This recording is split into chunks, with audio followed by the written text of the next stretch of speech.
In today's video, I'm going to teach you how to add more than one account in Google Pay. If you manage personal and work payments separately, or you simply want to keep different cards and transactions organized, adding multiple Google accounts is a quick way to switch contexts without signing out every time.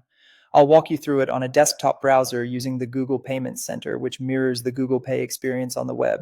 First, open your desktop browser and go to Google Pay or the Google Payment Center. If you're prompted to sign in, use the account you consider your primary one for payments.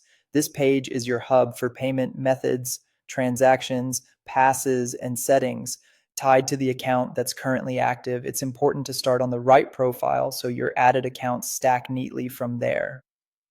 Next, look to the top right corner and click your profile picture. If you haven't set a photo, you'll see your initial inside a circle. This menu is where Google lets you manage which account is active.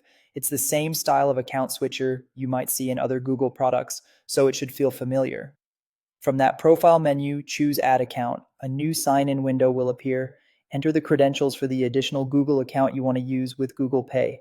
You may be asked to verify with two-step authentication depending on your security settings. Once the sign-in completes, the new account is now available alongside your primary one. Keep in mind that payment methods, passes, and transactions are specific to each account. If this is a work-managed account, some features may be restricted by your organization's admin. To switch between your active accounts, click your profile picture again in the top right and select the account you want to use.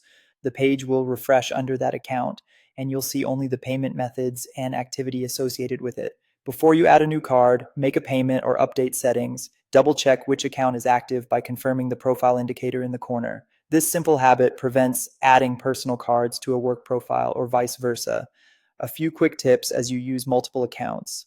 The active account controls what you see and what you add, so switch first, then take action. If you don't see the Add Account option, try updating your browser or confirm that your organization allows multiple sign-ins. And for the smoothest experience, keep your recovery options updated on each Google account in case you ever need to verify your identity. That's it. Multiple accounts, one place, and an easy way to stay organized in Google Pay.